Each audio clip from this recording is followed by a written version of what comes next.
الحمد للہ وکفى والصلاة والسلام على عباده الذین اصطفى خصوصا على افضلهم وخاتم النبیین محمد الامین وعلى آلہ وصحبہ اجمعین. اما بعد فقد قال اللہ تبارک وتعالی كما ورد في سورة البقرہ: اعوذ باللہ من الشیطان الرجیم بسم اللہ الرحمن الرحیم. الحج اشہر معلومات فمن فرض فیہن الحج فلا رفث ولا فسوق ولا جدال فی الحج وما تفعلوا من خیر یعلمہ اللہ وتزودوا فإن خیر الزاد التقوی واتقون یا اولی الالباب. صدق اللہ العظیم. پچھلے رکوع سے مناسک حج کا تذکرہ شروع ہو چکا تھا، اور اس کے ضمن میں خاص طور پر یہ کہ اگر کوئی حج کا احرام باندھ کر یا عمرے کا احرام باندھ کر سفر شروع کر دے اور کہیں درمیان میں ایسی رکاوٹ پیش آ جائے کہ اسے احرام کھولنا پڑے بغیر عمرہ کیے اور بغیر حج کیے، تو اس صورت میں کیا قواعد و ضوابط ہیں. اب جو یہ رکوع ہے 25واں، اس میں حج کا اصل فلسفہ، اس کی اصل حکمت، اس کی اصل روح کا بیان ہے. الحج اشہر معلومات، حج کے مہینے ہیں جو معلوم ہیں، یعنی جو بھی پہلے سے عرب میں رواج چلا آ رہا تھا اس کی توثیق ہو گئی کہ واقعتاً یہ اللہ تعالیٰ ہی کی طرف سے. تو حج کے جہاں تک ٹائمنگ کا تعلق ہے، مواقیت کا تعلق ہے، وہ گویا کہ اللہ تعالیٰ کی طرف سے توثیق فرما دی گئی. فمن فرض فیہن الحج، تو جو کوئی بھی اپنے اوپر لازم کر لے ان مہینوں میں حج کو، لازم کر لے سے مراد نیت پختہ کر لے، اور نیت پختہ کرنے کی علامت احرام باندھ لے. فمن فرض فیہن الحج، تو حج کے لیے جو اپنے اوپر لازم کر لے، فلا رفث ولا فسوق ولا جدال فی الحج. تو احرام کی حالت میں یہاں لفظ حج آیا ہے، ان میں سے پہلی قید جو ہے فلا رفث، تو کوئی شہوت کی بات نہیں ہونی چاہیے. میاں بیوی بھی ساتھ حج کر رہے ہیں تو احرام کی حالت میں وہی قید ہے کہ جو اعتکاف کی حالت میں ہے. باقی یہ کہ فسوق اور جدال، اللہ کی نافرمانی یا باہم جھگڑنا، اس لیے کہ بہت بڑی تعداد میں لوگوں کا اجتماع ہوتا ہے، سفر میں بھی لوگ ساتھ ہوتے ہیں، تو لوگوں کے غصوں کے پارے جلدی چڑھ جاتے ہیں. اس میں خاص طور پر روکا گیا کہ یہ ہے کہ اس میں امن ہو اور سکون ہو. اور آج بھی واقعہ یہ ہے کہ دنیا میں معجزات میں سے ہے یہ اتنی بڑی تعداد میں لوگوں کا جمع ہونا، اور وہاں امن رہتا ہے، وہاں وہ جنگ و جدال اور جھگڑا اور فساد وغیرہ قطع نظر نہیں آتا. یا تو یہ کہ پچھلے دنوں میں کچھ سیاسی اعتبار سے کوئی مہمیں اٹھائی گئی ہیں، یا یہ کہ کچھ چور اچکوں نے بھی جانا شروع کر دیا ہے وہاں پر، لیکن جھگڑا اور جو گالم گلوچ کی نوبت ہم نے اپنے آنکھوں سے نہیں دیکھی. اسے 5-6 مرتبہ حج کی سعادت حاصل ہوئی ہے. فلا رفث ولا فسوق ولا جدال فی الحج وما تفعلوا من خیر یعلمہ اللہ، اور جو خیر بھی تم اس کے دوران کرو گے اللہ کے وہ علم میں ہوگا. نوافل پڑھ رہے ہو، اضافی طواف کر رہے ہو، کوئی اور بھی جو کام کر رہے ہو، تو اس میں کسی اور کو دکھانے کی ضرورت نہیں ہے. اپنے خاموشی کے ساتھ انسان وہ اپنی جو بھی نیکی مزید کما سکے کمائے. جو بھی مناسک حج ہیں ان پر مستزاد. وَتَزَوَّدُوا فَإِنَّ خَيْرَ الزَّادِ التَّقْوَىٰ، اور سفر کے لیے زاد راہ ساتھ لے لیا کرو، اور بہترین زاد راہ تقویٰ ہے. اب اس آیت کے 2 معنی لیے گئے ہیں. ایک تو یہ کہ بہترین زاد راہ تقویٰ ہے، یعنی سفر میں آپ نے آزاد راہ خرچ کی شکل میں تو لے لیا، تقویٰ ہے نہیں، تو پھر کیا ہوگا؟ وہ تو صرف پیسہ خرچ کرنے کے لیے اچھا احرام لے لیں گے، اچھی جگہ لے لیں گے قیام کی، تو تقویٰ اگر نہیں ہے تو وہ حج تو حج ہی نہیں ہوگا. لیکن اس کا ایک دوسرا مفہوم جو ہے وہ بھی بہت اہم ہے کہ اگر انسان خود اپنا زاد راہ ساتھ نہ لے تو پھر وہاں مانگنا پڑتا ہے. تو تقویٰ سے مراد یہاں ہے سوال سے بچنا. بہتر یہ ہے کہ زاد راہ لے کر چلو، اور یہ کہ اس کے لیے تمہیں کسی کے سامنے سائل نہ بننا پڑے. اگر تم صاحب استطاعت نہیں ہو تو حج تم پر فرض ہی نہیں ہے. خامخواہ کو ایک شے جو تم پر فرض نہیں ہے اس کے لیے وہاں جا کر بھیک مانگنا، یا یہاں سے بھیک مانگ کر یا چندہ لے کر جانا، یہ تو قطعاً غلط حرکت ہے. وَتَزَوَّدُوا فَإِنَّ خَيْرَ الزَّادِ التَّقْوَىٰ وَاتَّقُونِ يَا أُولِي الْأَلْبَابِ، اور یقیناً میرا ہی تقویٰ کرو، مجھ ہی سے ڈرو اے ہوش مندو. لیسا علیکم جناح ان تبتغوا فضلا من ربکم، اس میں تم پر کوئی حرج نہیں ہے، کوئی گناہ نہیں ہے کہ تم حج کے سفر کے دوران اپنے رب کا فضل بھی تلاش کرو۔ آدمی ہندوستان سے پاکستان سے جا رہا ہے، اسے ایسی اجناس لے جائے تجارت کے لیے جو وہاں پر بیچ کر کچھ نفع حاصل کر لے، تو یہ تقویٰ کے منافی نہیں ہے۔ اگر وہاں پر کوئی کاروبار کر سکو کرو۔ فَإِذَا أَفَضْتُم مِّنْ عَرَفَاتٍ، تو پھر جب تم عرفات سے واپس لوٹو، اس لیے کہ اصل حج جو ہے وہ عرفہ ہے، الحج العرفہ۔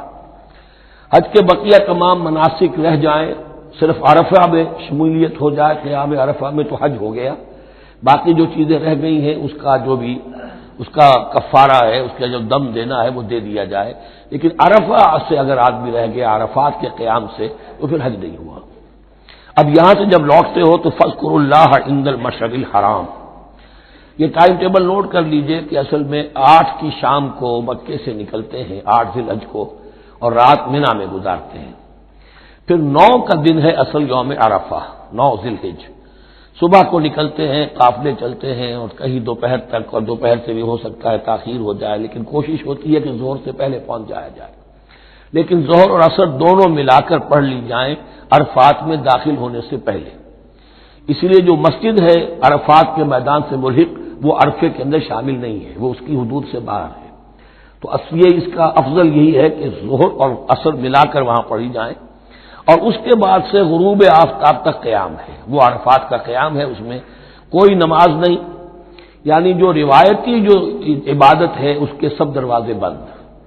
اب تو اگر دعا کی آپ کے اندر ایک روح پیدا ہو چکی ہے، اپنے رب سے ہم کلام ہو سکتے ہیں، اور آپ کو حلاوت مناجات حاصل ہو گئی ہے، تو دعا مانگتے رہیے، بس یہی ہے دعا۔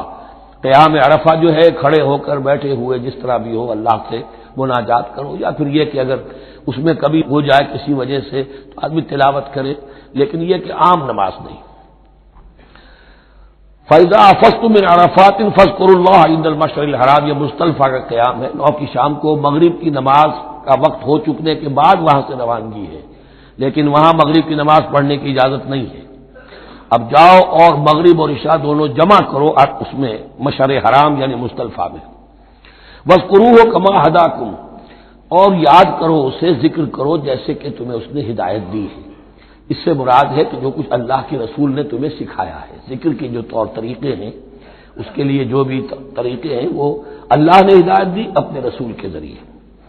وَإِن كُنتُم مِّن قَبْلِهِ لَمِنَ الضَّالِّينَ، اور یقیناً اس سے پہلے تو تم گمراہ لوگوں میں سے تھے، تمہیں معلوم نہیں تھا، حج کی شکل باقی رہ گئی تھی، اس کی روح ختم ہو گئی تھی، اس کے مناسک میں بھی تم نے رد و بدل کر دیا تھا، وہ آگے آ رہا ہے۔ ثم افیضوا من حیث افاض الناس، پھر پلٹو وہیں سے جہاں سے کہ سب لوگ پلٹتے ہیں۔ قریش نے یہ کہا تھا کہ ہماری خاص حیثیت ہے کہ ہم تو منا ہی میں مقیم رہیں گے، باہر سے آنے والے لوگ عرفات جائیں اور عرفات سے پھر واپس لوٹیں، یہ سارے مناسک ہمارے لیے نہیں ہیں، ہم تو مکے والے ہیں اور ہماری شان یہ ہے کہ ہم عرفات نہیں جائیں گے، منا ہی میں قیام رہے گا۔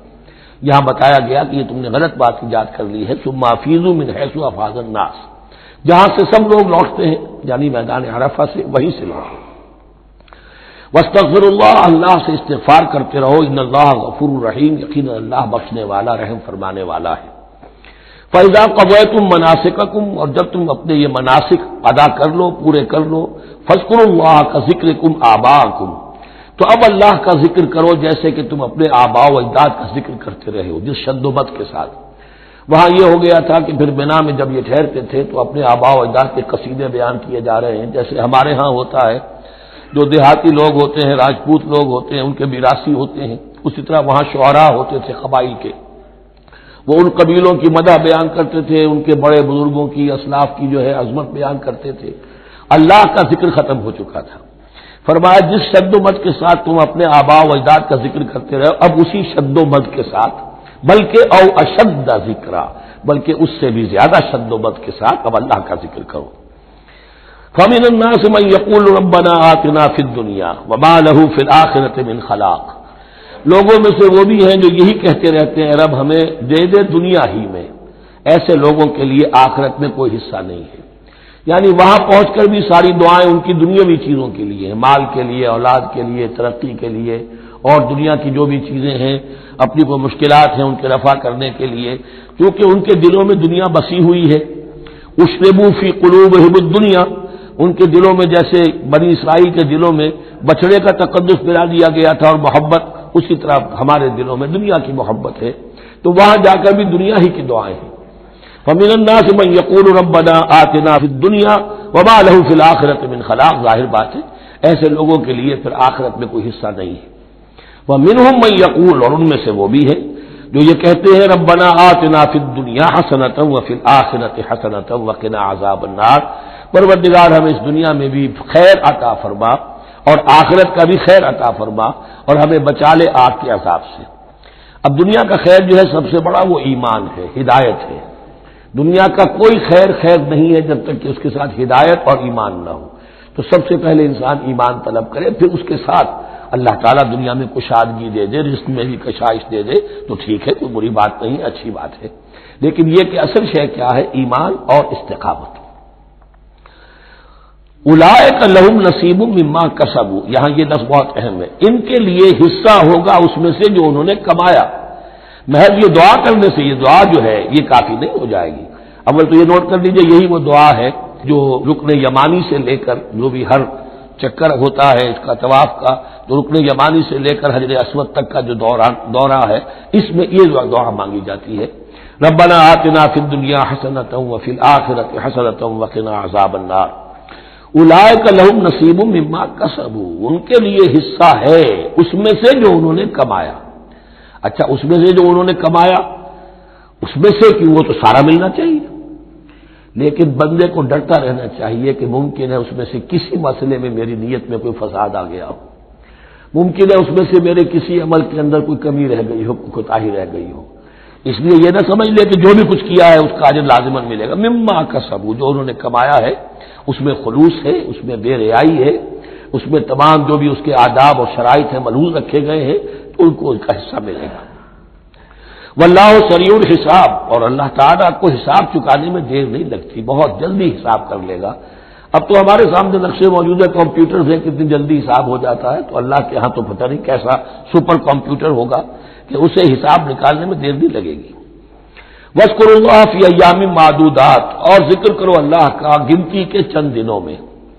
یہ لفظ یہاں پر پھر آ گیا ہے اس بات کی وضاحت کے لیے جو میں نے عرض کیا تھا کہ ابتدائی جو حکم تھا روزے کا، ایام معدودات، وہ 3 دن کے روزے تھے، اس لیے کہ یہاں بھی معدودات کا لفظ آیا ہے، فی ایام معدودات، اور سب کو معلوم ہے یہ 3 دن ہیں، 11ویں 12ویں 13ویں تاریخ جو ہے ذی الحجہ کی، کہ پھر یوم نحر کے بعد 3 دن یہاں پر قیام ہے، مبیت ہے، وہ 3 دن ہے ایام معدودات۔ فمن تعجل فی یومین، تو جو کوئی 2 دن ہی میں جلدی سے واپس آ جائے فلا اسم علیہ، یعنی 3 دن پورے نہیں کرتا، 2 دن ہی میں واپسی کو اختیار کر لیتا تو کوئی گناہ اس پر نہیں ہے۔ ومن تأخر، اور جو پیچھے رہے یعنی 3 دن کی مقدار پوری کر لے فلا اسم علیہ لمن اتقى، تو اس پر بھی کوئی گناہ نہیں، لیکن شرط ہے تقوی۔ جو 2 دن میں چلا گیا تقوی تھا تو بھی اللہ تعالیٰ کے ہاں اس کا اجر محفوظ ہے، جو 3 دن رہا تقوی ہے، تیسرے دن اس نے کچھ اور ہی حرکتیں نہ شروع کر دی ہوں، جی اکتایا ہوا ہے اور طبیعت کے اندر جو ہے وہ ٹھہراؤ نہیں ہے، تو وہ تیسرا دن اس کے لیے کچھ خاص مفید نہیں ثابت ہوگا، لیکن یہ کہ اصل شے جو ہے اللہ کے ہاں جو چیز کے شرط لازم ہے قبولیت کے لیے وہ تقوی ہے۔ لمن اتقى واتقوا الله واعلموا انکم الیہ تحشرون، اور اللہ کا تقوی اختیار کرو اور یہ مستحضر رکھو اپنے ذہن میں کہ تمہیں اسی کی جانب جمع کر دیا جائے گا، تم سب کے سب ہانک کر لے جاؤ گے اسی کی جناب میں۔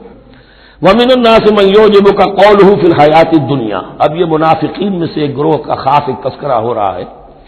ایک منافق تو ہوتے تھے کہ جو عام ہیں، ان کی زبانوں پر بھی نفاق واضح طور پر ظاہر ہو جاتا تھا، اور ایک قسم کے منافق وہ ہوتے تھے بڑے چاپلوس، چرب زبان، کہ ان کی گفتگو دیکھیے تو وہ تو بڑے مخلص ہیں اور بڑے ہی فداکار ہیں اور بڑے ہی آپ کے ساتھ ان کا تعلق جو ہے وہ نیک نیتی پر مبنی ہے، ان کی زبانیں جو ہیں معلوم ہوتا ہے کہ اس میں تو سب گھی شکر گھلا ہوا ہے، لیکن یہ کہ ان کا کردار انتہائی خراب ہوتا ہے، اور پھر وہ جب واپس جاتے ہیں باتیں کرنے کے بعد یا باتیں بنانے کے بعد تو ان کا کردار جو ہے وہ فساد پر مبنی ہوتا ہے۔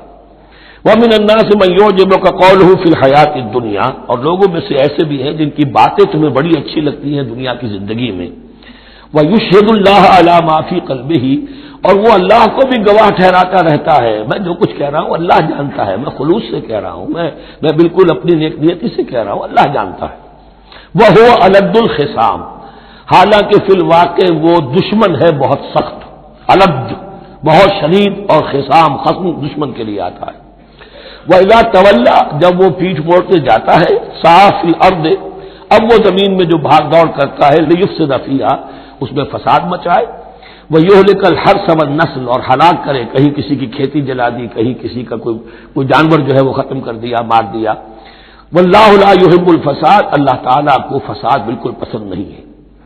وَإِذَا قِيلَ لَهُ اتَّقِ اللَّهَ، جب ایسے شخص سے کہا جاتا ہے کہ تو اللہ کا خوف کرو، اللہ سے ڈرو، تم باتیں ایسی کرتے ہو، عمل تمہارا یہ ہو رہا ہے، سوچو تو صحیح ہے۔ أَخَذَتْهُ الْعِزَّةُ بِالْإِثْمِ، تو اس کو اپنی عزت نفس، جھوٹی عزت نفس گناہ پر اور جما دیتی ہے۔ ایک شخص وہ ہوتا ہے جس سے خطا ہو گئی، غلطی ہو گئی، اس نے اپنی خطا تسلیم کر لی تو اصلاح کر لے گا۔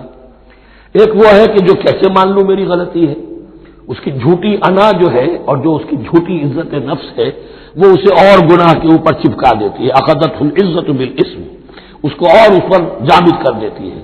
فَحَسْبُهُ جَهَنَّمَ، تو اس کے لیے تو اب کافی ہے جہنم ہی۔ وَلَبِئْسَ الْمِہَادُ، اور یقیناً وہ بہت برا ٹھکانہ ہے۔ روایات میں آتا ہے کہ یہ شخص خاص تھا اخنس ابن شریق، اس کا یہ کردار ہے، لیکن یہ تو یوں سمجھیے کہ شان نزول کے اعتبار سے یہ بات ٹھیک ہے، اور یہ کہ تعویل خاص میں اس کو بھی سامنے رکھیں گے، لیکن یہ وہی ہے، کردار ہے، یہ کردار ہر جگہ آپ کو ملے گا۔ اصل میں کردار کو پہچاننا چاہیے اور اس کے حوالے سے اللہ تعالیٰ سے ہدایت طلب کرنی چاہیے کہ اس کردار سے اللہ تعالیٰ ہمیں اپنی حفظ ایمان میں رکھے۔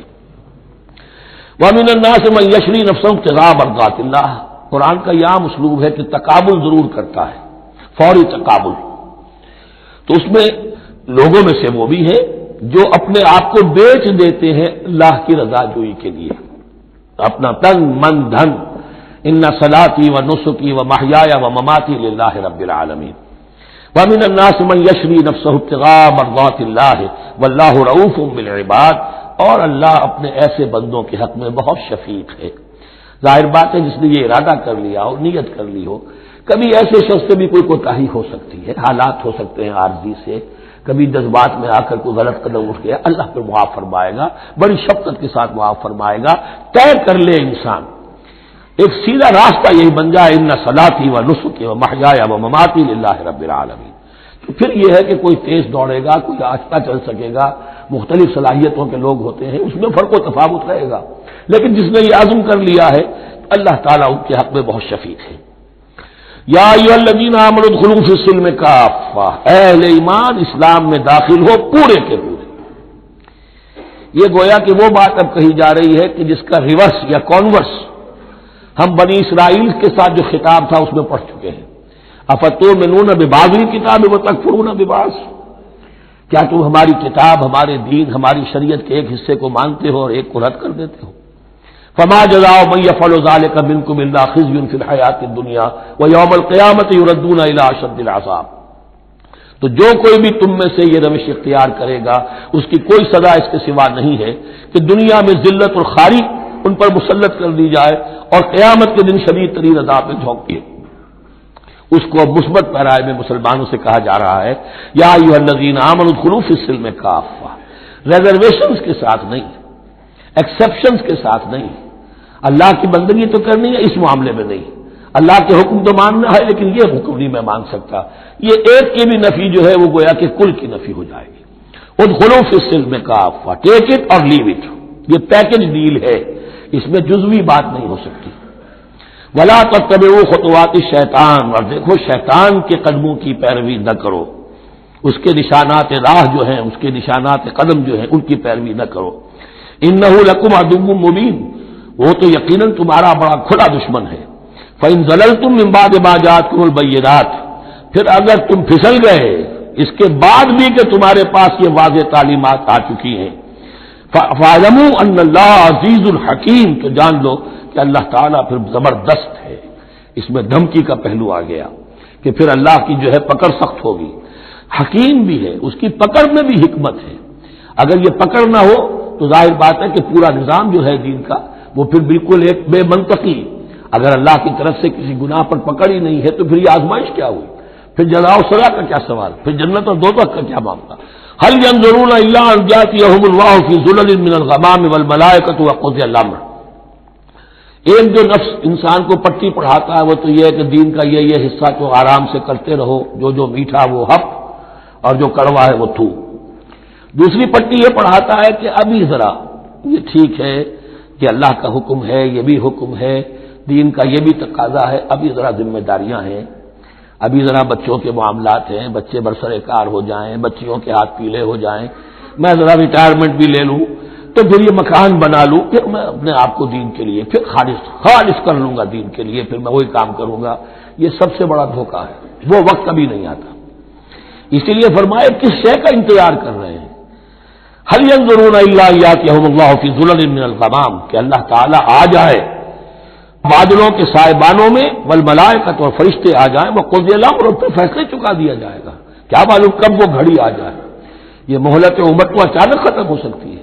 پوری دنیا کی قیامت بھی جب آئے گی اچانک آئے گی، اور ہر شخص کی ذاتی قیامت تو اس کے سر کے اوپر تلوار کی طرح لٹکی ہوئی ہے کہ من مات فقط قامت قیامت، جو مر گیا اس کی قیامت تو آ گئی۔ کیا تمہارے پاس گارنٹی ہے یہ سارے کام کرو گے تب تک زندہ رہو گے اور پھر بھی تمہارے جسم میں کوئی توانائی، کوئی رمق باقی رہ جائے گی کہ دین کا کوئی کام کر سکو؟ تو جان لو تم کس چیز کا انتظار کر رہے ہو سکتا ہے اچانک اللہ کی طرف سے مہلت ختم ہو جائے، اسٹاپ رائٹنگ، 3 گھنٹے ہو گئے، بس اب جو لکھ لیا، اب آگے تمہارے پاس مہلت نہیں ہے۔ وَإِلَى اللَّهِ تُرْجَعُ الْأُمُورُ، اور یقیناً تمام معاملات اللہ ہی کی طرف لوٹا دیے جائیں گے۔ سل بنی اسرائیل کم آتیناہم من آیۃ بینہ، اے مسلمانوں پوچھ لو بنی اسرائیل سے ہم نے انہیں کتنی روشن نشانیاں دی، یعنی دیکھو تم بھی کہیں انہی کے راستے پر نہ چلنا، جیسا کہ حضور نے فرمایا تھا لَتَتَّبِعُنَّ سُنَنَ مَن قَبْلِكُمْ، تم لازماً پیروی کرو گے اور چلو گے انہی کے نقوش پا پر۔ سل بنی اسرائیل کم آتیناہم من آیۃ بینہ وَمَن یُبَدِّلْ نِعْمَتَ اللَّهِ مِن بَعْدِ مَا جَاءَتْهُ فَإِنَّ اللَّهَ شَدِیدُ الْعِقَابِ، لیکن جو شخص اللہ کی اس نعمت جو اس کے پاس آ گئی ہے اس میں تبدیلی کرتا ہے، اس میں تحریف کرتا ہے، یا اس میں تحریف کرتا ہے یا اپنے آپ کو بدل لیتا ہے، من بعد ما جاءت ہو، اس کے بعد کہ وہ نعمت اس کے پاس آ گئی، فإن اللہ شدید العقاب، تو یہ جان لو اللہ پھر سزا دینے میں بھی سخت ہے۔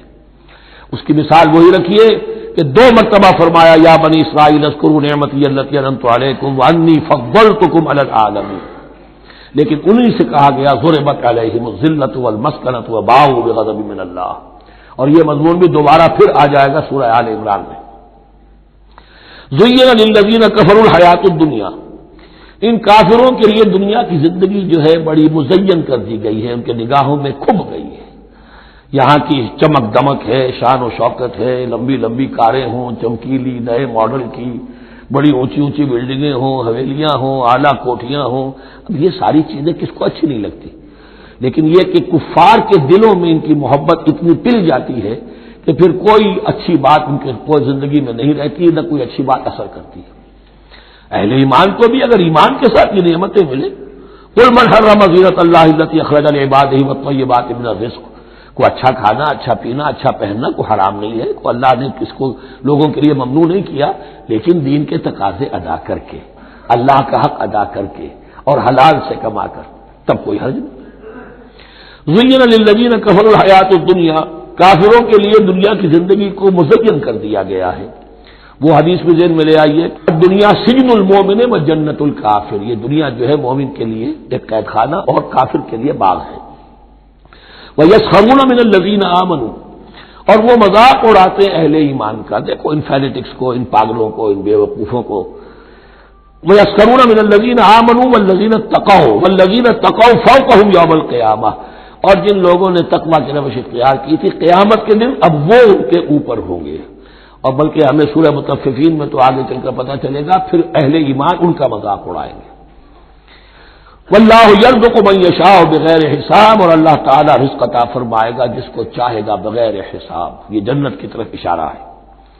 اب یہ جو آیت آ رہی ہے پھر ایک طویل آیت ہے، جسے میں نے عرض کیا تھا بڑے بڑے حسین اور خوشنما حکمت کے اور علم کے اور معرفت کے پھول جو ہیں وہ اس بنتی میں بن دیے گئے ہیں۔ 2 کلڑیاں یعنی شریعت، عبادات اور معاملات، 2 لڑیاں انفاق اور جہاد قتال، جہاد بالمال، جہاد بالنفس، اور ان میں یہ پھول آ جاتے ہیں عظیم۔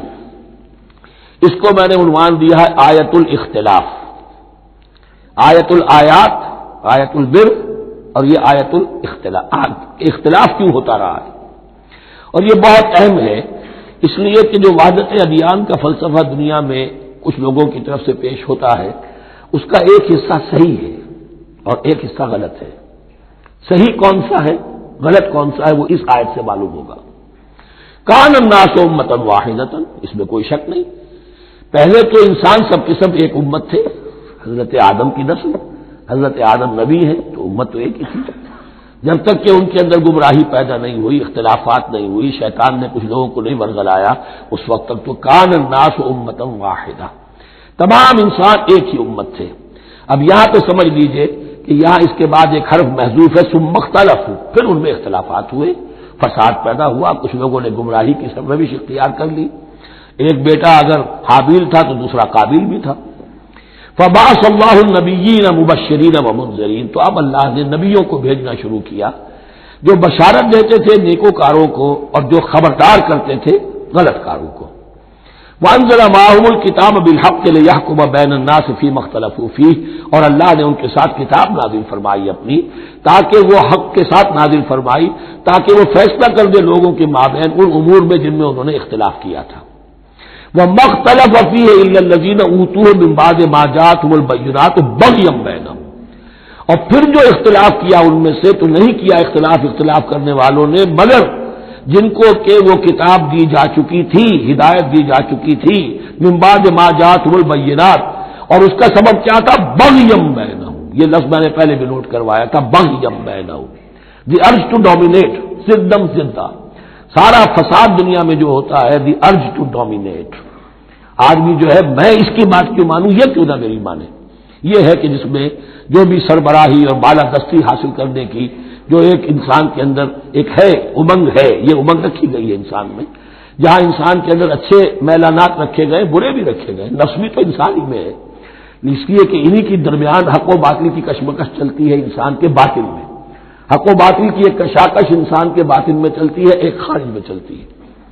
تو فرمایا پھر ہم نے اپنے رسول بھیجنے شروع کیے، فبعث اللہ النبیین مبشرین ومنذرین وانزل معهم الکتاب بالحق لیحکم بین الناس فیما اختلفوا فیہ وما اختلف فیہ الا الذین اوتوہ من بعد ما جاءتهم البینات بغیا بینہم فہدی اللہ الذین آمنوا لما اختلفوا فیہ من الحق باذنہ، تب اس کے بعد اللہ تعالی نے ہدایت دی ان لوگوں کو جو ایمان لائے ان چیزوں کے بارے میں جس میں کہ وہ اختلاف کر چکے تھے حق سے، اپنے حکم سے اللہ نے ان کو ایمان کی طرف ہدایت فرما دی۔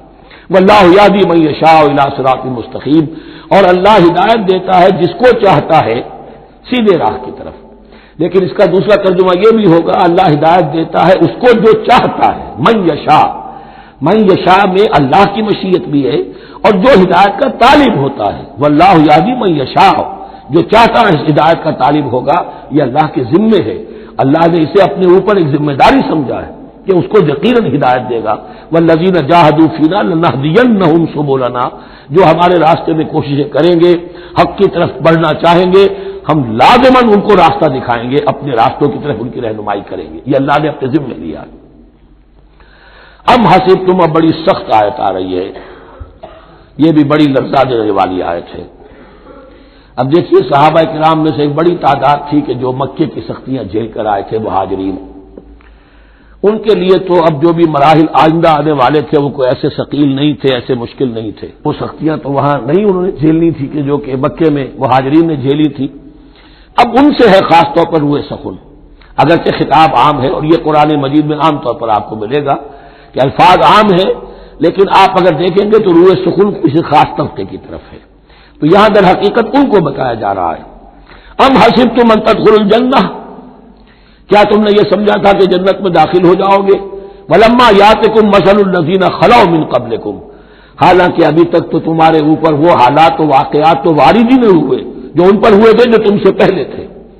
مستہم الباساء، انہیں آ لیا پہنچی ان کو سختی بھوک کی، والضراء اور تکالیف، وزلزلوا اور وہ ہلا مارے گئے، حتی یقول الرسول والذین آمنوا معہ متی نصر اللہ، یہاں تک کہ پکار اٹھا وقت کا رسول اور جو ان کے ساتھ اہل ایمان تھے، کب آئے گی اللہ کی مدد، الا ان نصر اللہ قریب، اب انہیں یہ خوشخبری دی گئی کہ آگاہ ہو جاؤ اللہ کی مدد قریب ہے۔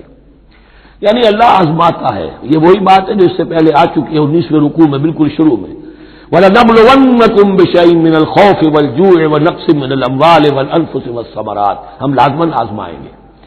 یہ کوئی پھولوں بھرا راستہ نہیں ہے، پھولوں کی سیج نہیں ہے، حق کا راستہ ہے، یہ کانٹوں بھرا بستر ہے، کانٹوں بھرا راستہ ہے، اس کے لیے ذہناً تیار ہو جاؤ۔ در رہے منزل لیلا کہ خطر ہاست بسے، شرط اول قدمی نس کے مجنو باشی، دیکھ سمجھ کر آؤ۔ ام حسبتم ان تدخلوا الجنة ولما يأتكم مثل الذين خلوا من قبلكم مستهم البأساء والضراء وزلزلوا حتى يقول الرسول والذين آمنوا معه متى نصر الله ألا إن نصر الله قريب۔ یہ آیت پھر مسلمانوں کو، صحابہ کرام کو سورہ صف میں یہ خوشخبری سنائی گئی جبکہ غزوہ احزاب واقع ہو چکا تھا اور شدید ترین امتحان سے محمد الرسول اللہ اور ان کے صحابہ گزر چکے تھے کامیابی کے ساتھ، تب انہیں خوشخبری دی گئی ہے۔ سورہ صف اس وقت نازل ہوئی ہے، وَأُخْرَىٰ تُحِبُّونَهَا نَصْرٌ مِّنَ اللَّهِ وَفَتْحٌ قَرِيبٌ۔ اب تمہارے لیے وہ خوشخبری ہے، اے نبی بشر المومنین، اپنے اہل ایمان ساتھیوں کو بشارت دے دیجئے کہ اب وہ وقت آ گیا ہے کہ اللہ کی نصرت کے دروازے کھلتے چلے جائیں گے۔ یسألونک ماذا ينفقون، یہ آپ سے پوچھ رہے ہیں کہ وہ کیا خرچ کریں، جو انفاق کے لیے کہا جا رہا ہے کیا خرچ کریں۔ تو انسان جو بھی بھلائی کے لیے خرچ نکالے اس میں سب سے پہلا حق کن کا ہے؟ قل ما انفقتم من خیر، کہہ دیجئے جو بھی تم خرچ کرو خیر میں سے، دولت میں سے، مال اسباب میں سے، فللوالدین، سب سے پہلا جو حق ہے وہ والدین کا ہے، والاقربین اور رشتہ داروں کا ہے، والیتامى اور یتیموں کا ہے، والمساکین اور محتاجوں کا ہے، وابن السبیل اور مسافر کا ہے، وما تفعلوا من خیر فإن اللہ بہ علیم، اور جو بھی خیر تم کماؤ گے، جو کام بھی اچھا کرو گے، جان لو وہ اللہ کے علم میں ہے۔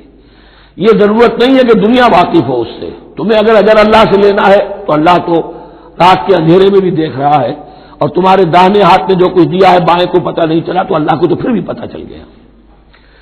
اب یہ سخت آیت اور آ گئی، کتب علیکم القتال۔ اب میں نے کہا تھا نا کہ یہ لڑیاں جو ہیں چونکہ بٹی ہوئی ہیں تو ایک لال اور ایک پیلی اور ایک ہری اور ایک نیلی، تو یہ نظر آتی ہے ایک طرف سے کہ کٹے ہوئے ہیں رنگ، ان کو کھول دیں گے تو ہر لڑی مکمل ہو جائے گی، ایک گویا کہ تسلسل ہے۔ کتب علیکم القتال وہو کرہ لکم، مسلمانوں اب تم پر جنگ فرض کر دی گئی ہے اور وہ تمہیں گراں گزر رہی ہے۔ یہ مضمون اصل میں اس سے پہلے سورہ محمد نازل ہو چکی ہے اور اس میں قتال کی فرضیت آ چکی ہے، اس کا نام سورۃ القتال بھی ہے، لہذا اس کے حوالے سے کچھ لوگ جو ہے وہ پریشان ہو رہے تھے، اور میں نے آپ سے عرض کیا تھا منافقین بھی یہی کہتے تھے کہ بھائی صلح جوئی سے کام لو، بس دعوت و تبلیغ کے ذریعے سے لوگوں کو ٹھیک راستے پر لاؤ، یہ جنگ ونگ جو ہے لڑائی بھڑائی اس میں تو بہت خرابی ہے، یہ کوئی اچھا کام تو نہیں ہے۔ اب یہاں یہ ہے کہ فرض کیا جا رہا ہے اللہ کی راہ میں جنگ کرنا، تو اس حوالے سے کہا جا رہا ہے، تو اس میں جہاں منافقین کہتے تھے جن مسلمانوں کا ایمان قدر کمزور تھا وہ منافق تو نہیں تھے، لیکن یہ کہ ایمان اتنا پختہ نہیں تھا، ابھی تازہ ایمان لائے تھے، مدینے کے اندر ابھی وہ ایمان لائے ہیں، ان کی تربیت کے مراحل ابھی گزرے ہی نہیں، تو ان میں سے بھی بعض لوگوں کے دلوں میں اب انقباض پیدا ہو رہا تھا۔ کتب علیکم القتال وہو کرہ لکم، تم پر، اب دیکھیے کتبہ کا لفظ آ گیا ہے، کتب علیکم الصیام، کتب علیکم القصاص فی القتلى، کتب علیکم اذا حضر احدکم الموت ان ترک خیرا الوصیہ، وصیت کا حکم آیا کتبہ، روزے کا حکم آیا کتبہ، اسی طریقے سے فرضیت قتال ہے۔ کتب علیکم القتال وہو کرہ لکم، وہ تمہیں بری لگ رہی ہے، وعسیٰ ان تکرہوا شیئا، اور ہو سکتا ہے کہ تم کسی شے کو ناپسند کرو، وہو خیر لکم، حالانکہ اسی میں تمہارے لیے خیر ہو، وعسیٰ ان تحبوا شیئا وہو شر لکم، اور ہو سکتا ہے کہ تم کسی چیز کو پسند کرو ذرا حالانکہ وہ تمہارے لیے شر ہو، واللہ یعلم وانتم لا تعلمون، اللہ جانتا ہے تم نہیں جانتے۔ تم اپنی عقل پر ایمان نہ رکھو، تم اللہ کی وحی پر ایمان رکھو، تم اللہ کے رسول پر ایمان رکھو، جس وقت کے لیے جو حکم موضوع تھا اس وقت وہ حکم تھا، کفو ایدیکم، 14 برس تک تمہیں قتال سے منع کیا گیا، اب فرض ہو رہا ہے قتال، اب تمہارے لیے لازم وقت کا جو ہے امر الحال کو پہچانو.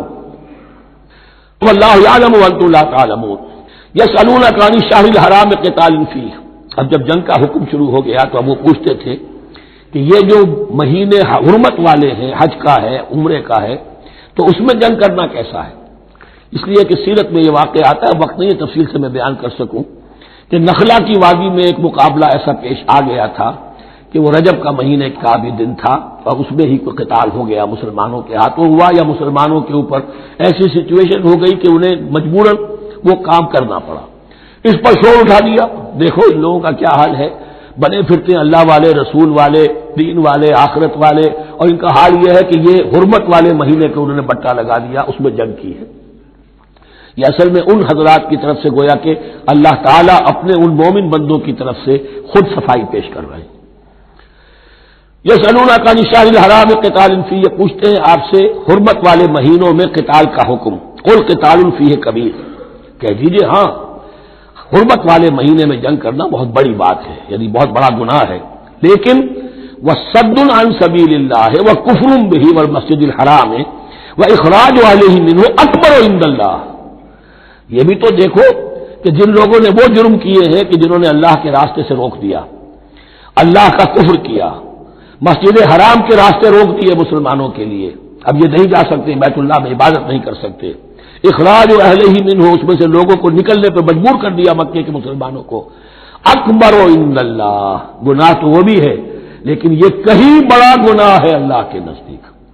تو سینس آف پروپورشن ہونا چاہیے کہ کس چیز کے مقابلے میں کس شے کی برائی ہے. والفتنۃ اکبر من القتل، یہ پہلے بھی آ چکا ہے، والفتنۃ اشد من القتل، اب آیا والفتنۃ اکبر من القتل. فتنہ ہر وہ کیفیت ہے جس میں صاحب ایمان کے لیے ایمان پر قائم رہنا اور اسلام پر عمل کرنا مشکل ہو جائے. آج کا پورا معاشرہ فتنہ ہے، اسلام پر عمل کرنا مشکل ہے.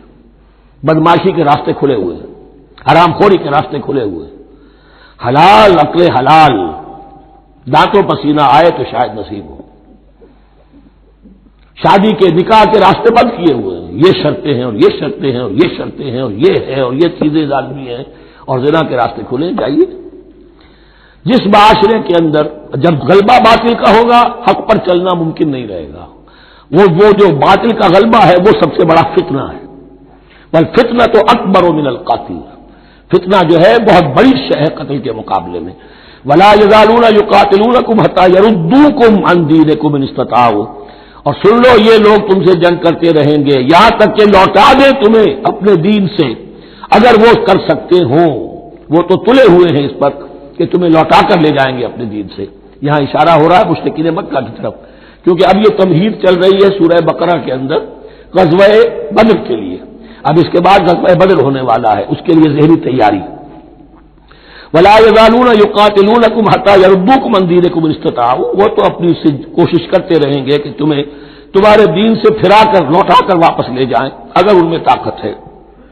ومن یرتد منکم عن دینہ، اور سن لو جو بھی کوئی تم میں سے پھر گیا، مرتد ہو گیا اپنے دین سے، فیمت، اور اسی حالت میں اس کی موت آ گئی، وہو کافر، کہ وہ کافر ہی تھا، فاولئک حبطت اعمالهم فی الدنیا والآخرہ، تو یہ وہ لوگ ہوں گے کہ جن کے تمام اعمال دنیا اور آخرت میں حبط ہو گئے. پہلے کتنے ہی نیکیاں کی ہوئی تھیں، کتنے ہی نمازیں پڑھی ہوئی تھیں، کتنا ہی جو ہے انفاق کیا تھا، صدقات دیے تھے، کچھ بھی کیا، سب کا سب زیرو ہو جائے گا. وَأُولَٰئِكَ أَصْحَابُ النَّارِ هُمْ فِيهَا خَالِدُونَ، اور وہ ہوں گے جہنم والے اور رہیں گے اس میں ہمیشہ ہمیشہ. ان الذين آمنوا والذين هاجروا وجاهدوا في سبيل الله اولئك يرجون رحمت اللہ واللہ غفور رحیم. یقیناً وہی لوگ جو ایمان لائے اور جنہوں نے ہجرت کی اور جہاد کیا اللہ کی راہ میں، یہ وہ لوگ ہیں جو اللہ کی رحمت کے امیدوار ہیں. بڑا لطیف طنز ہے ان پر. جا رہے ہیں حرام کے راستے پر، اللہ رحمت فرمائے گا. اللہ رحمت نہیں فرماتا، اللہ کی رحمت کا مستحق بننا پڑتا ہے. اللہ کی رحمت کا مستحق وہی ہے. ان الذین آمنوا والذین ہاجروا وجاہدوا فی سبیل اللہ اولئک یرجون رحمت اللہ. وہ امیدوار ہیں اللہ کی رحمت کے، وہ امید کرے تو ان کی امید بجا ہے۔ واللہ غفور الرحیم، اور یقیناً اللہ تعالیٰ غفور الرحیم ہے۔ یسألونک عن الخمر والمیسر، اب دیکھیے یہاں سے شریعت کا جو بلو پرنٹ اب تیار ہونا شروع ہوا، کچھ احکام پہلے آ چکے اور کچھ احکام اب آ رہے ہیں، تو بیچ بیچ میں یہ لڑیاں جو ہے کٹی ہوئی ہیں۔ یہ آپ سے پوچھ رہے ہیں نبی صلی اللہ علیہ وسلم شراب اور جوئے کے بارے میں، قل فیہما اسم کبیر، اے نبی ان سے کہہ دیجئے کہ ان دونوں کے اندر بہت بڑے گناہ کی پہلو ہے، ومنافع للناس، اور لوگوں کے لیے کوئی منفعتیں بھی ہیں، واسمہما اکبر من نفعہما، اور ان کا جو گناہ کا پہلو ہے وہ نفع کے پہلو سے بڑا ہے، بس یعنی اشارہ کر دیا کہ چھوڑ دو اس کو، اب تمہاری عقل سلیم کے حوالے معاملہ ہے، حقیقت تم پر کھول دی گئی، یہ ابتدائی حکم ہے لیکن حکم کے پیرائے میں نہیں، بس یہ ہے کہ کچھ فائدے بھی ہیں، وہ تو ہے میں سے غرض نشاط ہے کچھ روسیہ کو، ایک گونا بے خودی مجھے دن رات چاہیے، اور میں کدے کی راہ سے ہو کر گزر گیا ورنہ سفر حیات کا بے حد طویل تھا۔ یہ حکمت سمجھ لیجئے کہ جوئے میں اور میسر میں کیا چیز مشترک ہے کہ دونوں کو جمع کیا گیا۔ شراب میں بھی انسان حقائق سے اپنے آپ کو منقطع کرتا ہے اور محنت سے جی چراتا ہے، doesn't want to see the facts، مواجہہ کرنے کو تیار نہیں، فیس کرنے کو تیار نہیں ہے bitter facts آف لائف کو، تو میں ایک گونا بے خودی مجھے دن رات چاہیے۔ اور جوا بھی محنت کی نفی ہے، چانس، داؤ لگاؤ، ایک ہے محنت سے ایک آدمی کما رہا ہے، مشقت کر رہا ہے، کھوکھا ہے یا کوئی چھابڑی لے کے جا رہا ہے یا کچھ اور کام ریڑھی چلا رہا ہے، وہ اپنی کوئی کمائی کر رہا ہے، اور ایک یہ داؤ لگاؤ، داؤ سے کمانا، چانس پر کمانا، یہ بھی محنت کی نفی ہے۔ تو یہ دونوں کے اندر اصل میں علت ایک ہی ہے۔ یسألونک عن الخمر والمیسر قل فیہما اسم کبیر ومنافع للناس واسمہما اکبر من نفعہما ویسألونک ماذا ينفقون قل العفو، اور یہ پوچھتے ہیں کتنا خرچ کریں، انفقوا انفقوا انفقوا وانفقوا فی سبیل اللہ ولا تلقوا بایدیکم الی التہلکہ، یہ آیت پر کل پڑھ چکے ہیں، اپنے آپ کو اپنے ہاتھوں ہلاکت میں نہ جھونکو، کتنا خرچ کرے، کچھ ہمیں مقدار بھی بتا دی جائے۔ فرمایا قل العفو، جو بھی تمہاری ضرورت سے زائد ہے۔ اللہ یہ بھی نہیں کرتا کہ اپنی ضرورتوں کو بھی تم پیچھے ڈال دو، نہیں، ضرورتیں اپنی پوری کرو، پھر جو اب تمہارے پاس ہے، اب یہ سمجھیے کہ جو ایک کمیونسٹ فلسفی ہے اس میں بھی ایک اصطلاح سرپلس ویلیو، ایک سرپلس ویلیو یہ ہے عفو، جو تمہاری ضروریات سے زائد ہے، یہ سرپلس ویلیو ہے، یہ اللہ کی راہ میں دے دو۔ اس کو بچا کر رکھنا جو ہے اللہ پر آپ بے اعتمادی کا اظہار کر رہے ہیں کہ اللہ کل نہیں دے گا مجھے، میں بچا کے رکھوں۔ یسألونک ماذا ينفقون قل العفو، لیکن اس میں یہ ہے کہ ضرورتیں کتنی ہیں، کیا ہے، اس کا کوئی پیمانہ مقرر نہیں کیا۔ یہ ہے باطنی روح، جس کے اندر اللہ کی محبت اور آخرت کا ایمان بڑھتا جائے گا، وہ اتنا ہی اپنی بیلٹ ٹائٹ کرے گا، اپنی ضرورتیں کم کرے گا، اپنے معیار زندگی کو پست کرے گا، اور زیادہ سے زیادہ جو ہے وہ اللہ کی راہ میں دے گا۔ یہ اصول یہ ہے کہ ہر شخص یہ دیکھے کہ جو میری ضرورت سے زائد ہے اسے میں ریٹین نہ کروں، اسے میں دے دوں۔ اس انفاق پر پورے 2 رکوع آگے آنے والے ہیں سورہ مبارکہ میں۔ کذالک یبین اللہ لکم الآیات لعلکم تتفکرون، اسی طرح اللہ تعالی اپنی آیات تمہارے لیے واضح کر رہا ہے تاکہ تم تفکر کرو، غور کرو، فی الدنیا والآخرہ، تمہارا یہ غور دنیا کے بارے میں بھی ہونا چاہیے، آخرت کے بارے میں۔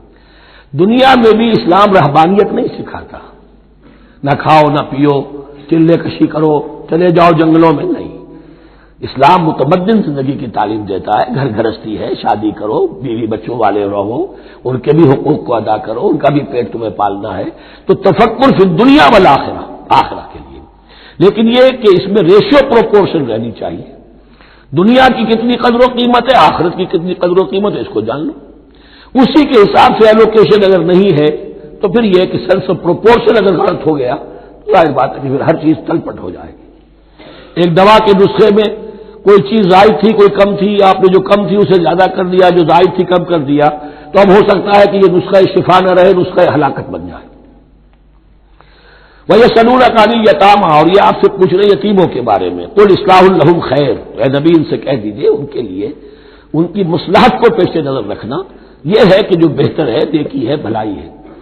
اصل میں سورہ بنی اسرائیل کی آیت جو ہے وہ لوگوں کے سامنے تھی، وَلَا تَقْرَبُوا مَالَ الْيَتِيمِ إِلَّا بِالَّتِي هِيَ أَحْسَنُ، مال یتیم کے قریب تک نہ پھٹکو، یعنی گڑبڑ کر لو گے اپنے اموال میں، اس میں سے یہ کہ ہو سکتا ہے کہ ان کا کوئی مال تمہارے پیٹ میں چلا جائے، ہانڈی مشترک ہے، اب اس میں ظاہر بات ہے یتیم نے بھی کھانا ہے، تم نے بھی کھانا ہے، اچھی اچھی بوٹیاں تم نے کھا لی ہیں اور یتیم کے لیے جو ہے خرچہ تو پورا ڈال دیا، لیکن یہ کہ اس کے لیے بیچارے کے لیے چھچرے چھوڑ دیے.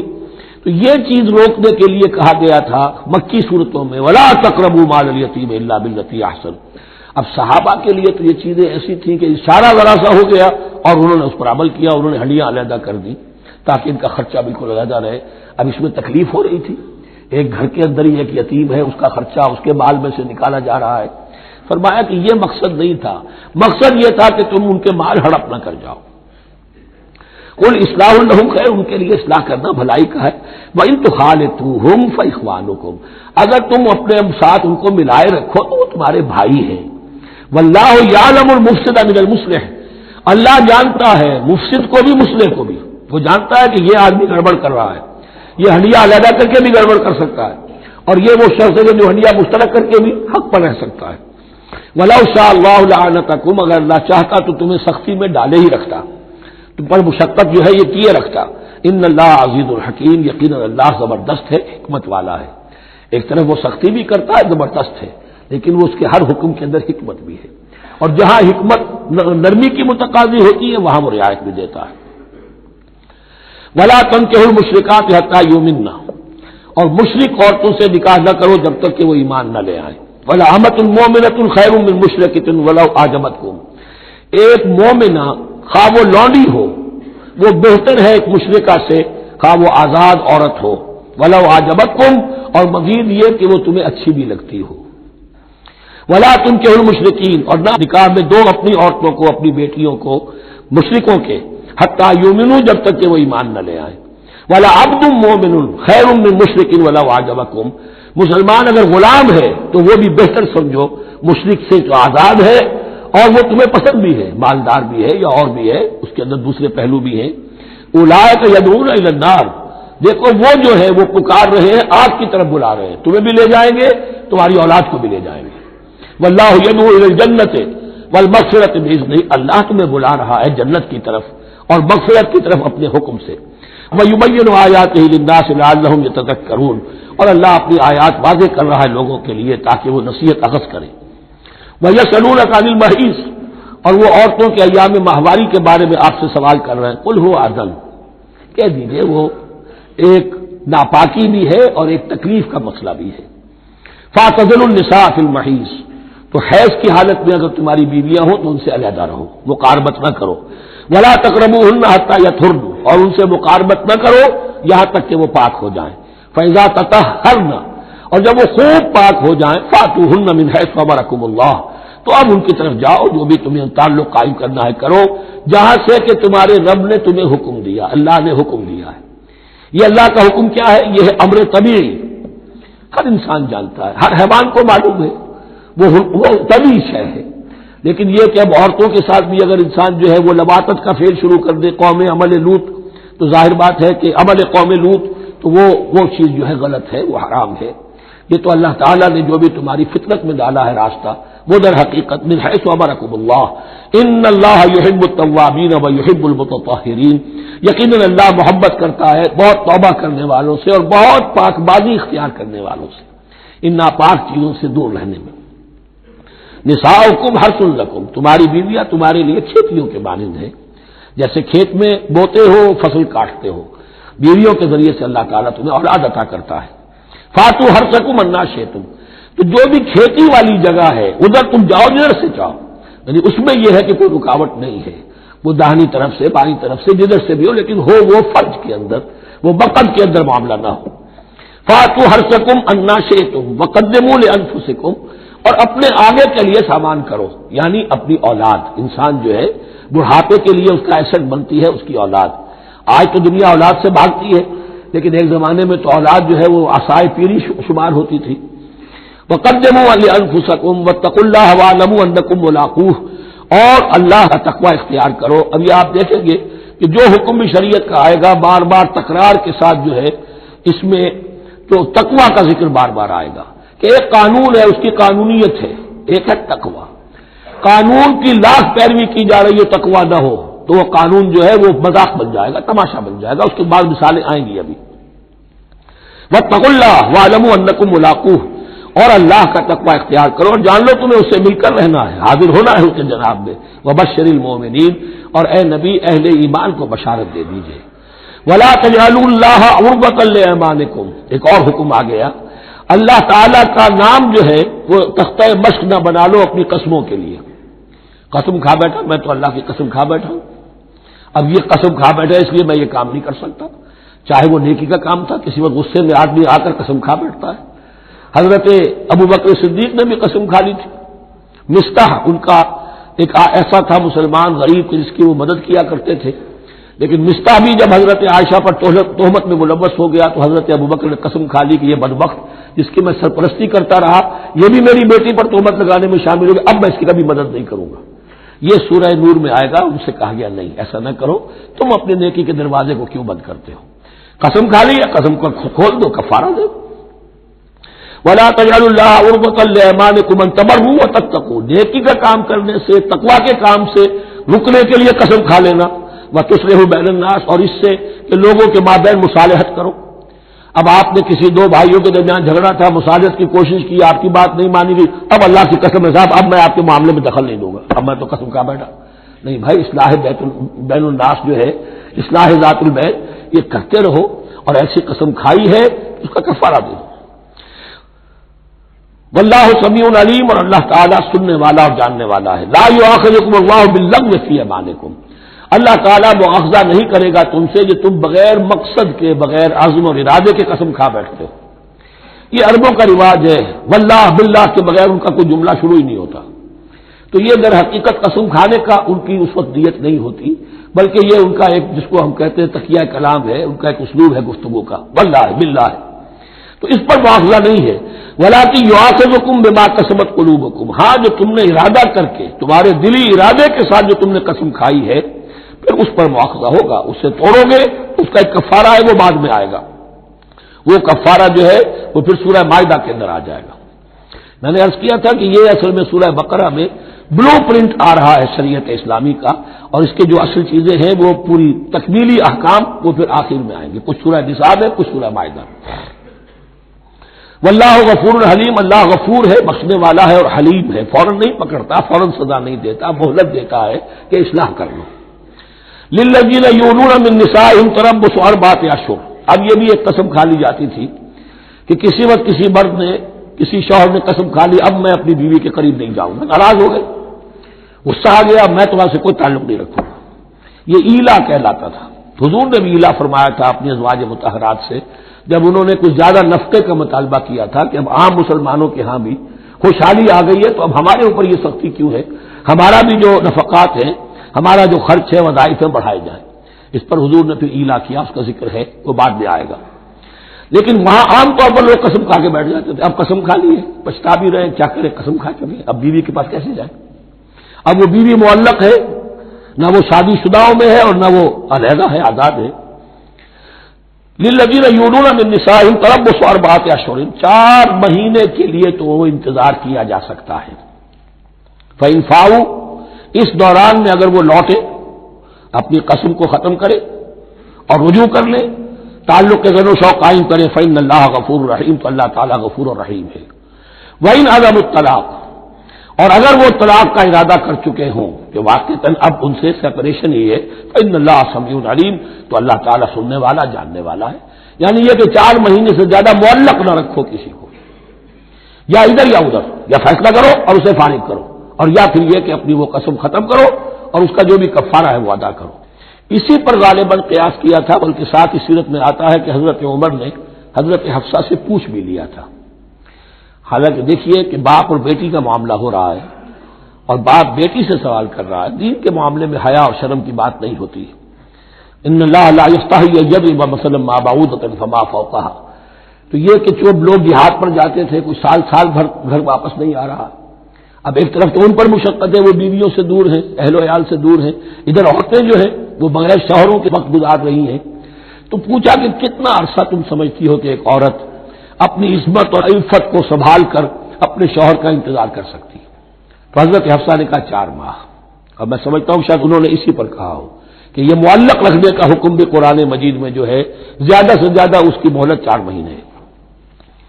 والمطلقات یتربصن بانفسهن 3 قروء، اور جنہیں طلاق دے دی جائے ان پر لازم ہے کہ وہ اپنے جیوں کو روکے رکھیں 3 حیض تک. یہ عدت ہے، طلاق کے بعد 3 مہینے کی عدت ہے. اس عدت میں یا تو شوہر رجوع کر لے گا اگر 1 یا 2 طلاقیں ہیں، تیسری طلاق ہو گئی تو رجوع کا حق نہیں ہے، وہ بعد میں بات آ جائے گی. اور اسی میں چاہے تو اس کے بعد جب مدت ختم ہو جائے گی تو پھر اب شوہر کا حق ختم ہو جائے گا، اب وہ آزاد ہوگی، لیکن اس مدت کے اندر وہ دوسری شادی نہیں کر سکتی. والمطلقات یتربصن بانفسهن 3 قروء ولا يحل لهن ان يكتمن ما خلق الله في ارحامهن، اور ان کے لیے یہ حلال نہیں ہے، جائز نہیں ہے کہ وہ چھپا لیں جو کچھ کہ اللہ نے پیدا کر دیا ہو ان کے ارحام میں. اگر حمل ٹھہر گیا ہے اور بیوی کو ڈر ہے کہ اب یہ شوہر تو طلاق دے دے گا، وہ اپنا حمل چھپا رہی ہے تاکہ پتہ ہی نہ چلے اس کو، کیونکہ وہ چاہے گی کہ بچہ میرے پاس رہے، بچہ بچی جو بھی ہو. ظاہر بات ہے کہ بچہ اور بچی جو ہے وہ ماں کے لیے تو جگر گوشہ ہے، اس کے جسم کا ٹکڑا ہے، اس کے جسم کا لوتھڑا ہے، تو وہ چھپانے کی ٹینڈنسی ہوتی ہے کہ وہ جھگڑا ہی نہ اٹھے. ولا يحل لهن ان يكتمن، ان کے لیے جائز نہیں ہے کہ وہ چھپائیں ما خلق اللہ فی ارحامہن، جو کچھ کے پیدا کر دیا ہے اللہ نے ان کے رحموں میں. ان کن یؤمنن باللہ والیوم الاخر، اگر وہ فی الواقع ایمان رکھنے والی ہے اللہ پر اور یوم آخر پر. وبعولتهن احق بردهن فی ذلک ان ارادوا اصلاحا، اور یہ جو عدت کی مدت ہے اس میں ان کے شوہروں کو حق حاصل ہے، زیادہ حقدار ہے کہ انہیں لوٹا لیں. اسے رجعت کہتے ہیں، رجوع کیا جا سکتا ہے عدت کے اندر لیکن تیسری طلاق کے بعد نہیں. پہلی طلاق، دوسری طلاق، اس کے بعد دونوں میں جو عدت ہوگی اس میں رجوع کر سکتا ہے شوہر، اس کا اختیار ہے. بیوی کو نہ کہنے کا اختیار نہیں ہے کہ اب تم طلاق دے چکے ہو، اب میں تمہاری بات ماننے کو تیار نہیں ہوں، اس کا اسے حق نہیں ہے. اسے پھر وہ مرد کا جو حق ہے وَبَعُولَتُهُنَّ أَحَقُّ بِرَدِّهِنَّ، وہ زیادہ حقدار ہے کہ انہیں لوٹا لے. فی ذالک، اس مدت کے اندر ان ارادوا اصلاحا، اگر وہ واقعتاً اصلاح ہی چاہتے ہیں.